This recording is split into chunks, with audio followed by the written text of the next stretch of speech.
Hong Kong, en cantonais, ça veut dire port parfumé.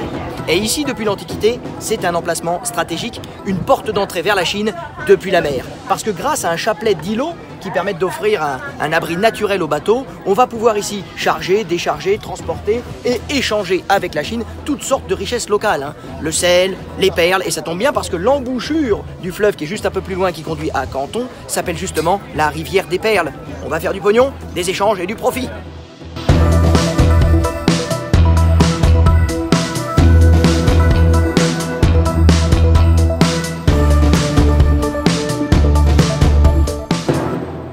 Hong Kong, au Moyen-Âge, c'est évidemment la Chine impériale qui va venir construire ici, sur le littoral, une citadelle fortifiée, Kowloon, pour surveiller l'archipel de Hong Kong et surtout son port, son commerce, les perles, le sel, éviter que tout ça soit pillé par les pirates. Eh bien, figurez-vous que cette citadelle, cette forteresse de Kowloon, va même résister à la colonisation britannique. Ça restera littéralement une enclave chinoise, au point d'en devenir une enclave, l'enclave la plus densément peuplée au monde. Finalement, après la rétrocession de Hong Kong à la Chine, l'enclave va être détruite, on va l'ouvrir, ça va devenir ce parc, mais il reste les remparts du mur sud, seul vestige de la Kowloon médiévale, de cette forteresse qui a résisté aux pirates et aux Anglais, c'est ici.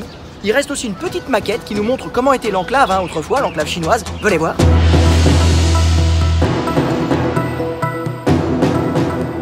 Et voilà la maquette de l'enclave de Kowloon.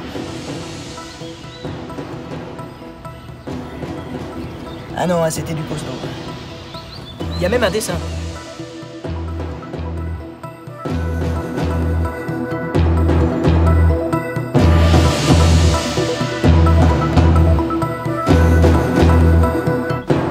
Durant la Renaissance, c'est la rencontre avec les Occidentaux et plus précisément avec les Portugais, la flotte de l'amiral Jorge Alvarez qui débarque à Hong Kong en 1513. Alors, les Portugais vont s'installer sur le littoral, un peu plus loin d'ici, dans le village de Tuen Mun, dont il reste le vestige de Castle Peak. Castle Peak, le pic du château, autrement dit, la citadelle. Parce que les Portugais, ils vont commencer à établir des petits forts, ils vont construire des forts, comme ça, ils vont s'installer, ils vont s'implanter, et puis au fur et à mesure, ça va pas plaire aux Chinois, qui vont les dégager au bout de quelques dizaines d'années.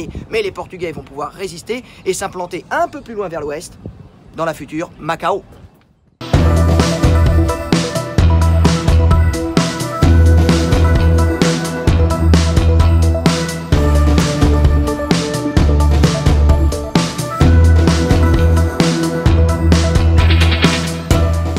Hong Kong, à l'époque moderne, c'est évidemment la conquête de la ville par les Britanniques après les célèbres guerres de l'opium. Alors, qu'est-ce qui s'est passé? Eh bien, en gros, les Britanniques, ils achetaient plein de trucs aux Chinois pour faire des affaires, mais en retour, les Chinois, ils leur achetaient pas grand-chose. Alors, les Anglais, ils en ont eu marre parce qu'en plus, ils achetaient pas l'opium que les Anglais produisaient dans leur colonie des Indes. Donc, ils ont commencé par se taper sur la gueule et les Anglais ont gagné la guerre de l'opium. Qu'est-ce qu'ils ont gagné? Le droit d'écouler l'opium sur les Chinois, ils leur en ont vendu partout, ils les ont drogués, mais en plus, ils ont obtenu la cession de Hong Kong. Et voilà Hong Kong qui devient une colonie britannique à partir de 1842. Et le plus ancien vestige, le plus emblématique de la présence anglaise à Hong Kong, c'est évidemment la célèbre cathédrale Saint John, qui est ici, vraiment un monument typique de l'église anglicane britannique. D'ailleurs, je fais pas trop de bruit, je crois qu'il y a un service. À tout de suite.